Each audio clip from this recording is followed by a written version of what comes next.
pencapaian visi Indonesia 2045 melalui transformasi ekonomi didukung oleh hilirisasi industri dengan memanfaatkan sumber daya manusia, infrastruktur, penyederhanaan regulasi, dan reformasi birokrasi. Reformasi birokrasi menjadi tonggak penting dalam mengakselerasi visi tersebut melalui arah kebijakan dan strategi, penguatan implementasi manajemen ASN, penataan kelembagaan dan proses bisnis, reformasi sistem akuntabilitas kinerja, dan transformasi pelayanan publik. Rencana aksi reformasi birokrasi Puslatbang KDOD diletakkan dalam 3 prioritas gugus perubahan. Pelayanan publik. Peningkatan kualitas pelayanan publik dilakukan melalui: pertama, membangun budaya pelayanan yang ramah dan adaptif, salah satunya dengan in-house training bagi pegawai dan tenaga alih daya. Kedua, digitalisasi pelayanan publik adalah sebuah keniscayaan sehingga manajemen Latbang online atau Silatbang menjadi terobosan penting yang harus kami lakukan. Ketiga, terus mengembangkan nilai-nilai sharing, caring, dan inspiring dalam meningkatkan kebermanfaatan inovasi adalah cara kami mengakselerasi perubahan. Keempat, salah satu penerapan standar pelayanan untuk membangun kepercayaan pelanggan adalah memastikan setiap aduan dikelola secara baik dan bertanggung jawab.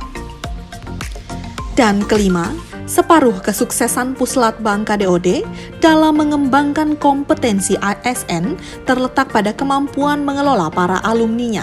Bakti alumni adalah manifestasi atas kesuksesan itu. Business process.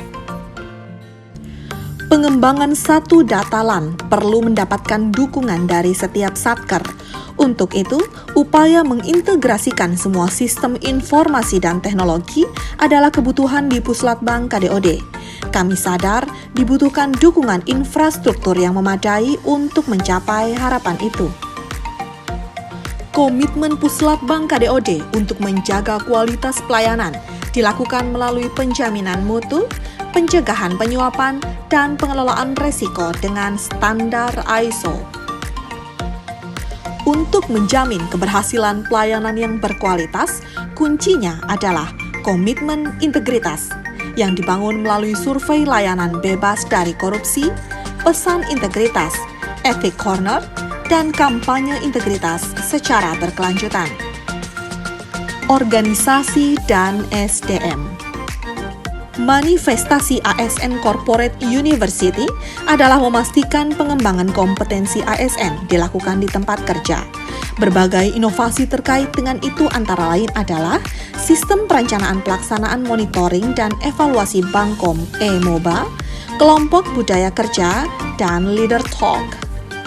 Pembeda antara Puslatbang KDOD dengan organisasi yang lain adalah karena budaya organisasi sebagai pondasi sekaligus identitas layanan organisasi. Inovasi inspirasi pagi. Assalamualaikum warahmatullahi wabarakatuh. Selamat pagi dan salam sejahtera untuk kita sekalian. Bagaimana kabar hari ini? Saya yakin kabar hari ini kawan-kawan Friday Fun Day, aktivitas ibadah, dan berbagi bingkisan yang wah atau disingkat dengan berbuah adalah contoh menumbuhkan dan membangun kultur organisasi. Membangun eco-office melalui arboretum untuk meningkatkan keanekaragaman hayati dan nilai manfaat bagi kehidupan di lingkungan Puslatbang KDOD, pemanfaatan biopori, pengembangan kolam parit, dan pemanfaatan limbah air. Itulah prinsip kenapa kita harus bersahabat dengan alam untuk hidup secara berkelanjutan. Berbagai capaian yang telah direngkuh itu membutuhkan sosialisasi dan diseminasi melalui pemanfaatan media sosial dan media digital lainnya. Harapannya adalah agar publik memahami proses perubahan itu lalu menjadikannya sebagai best practice di lingkungan kerja masing-masing. Penerapan reformasi birokrasi membutuhkan kerja keras, kerja cerdas, komitmen, dan kolaborasi. karena kami sadar membangun sebuah perubahan membutuhkan kepribadian yang berbasis gotong royong.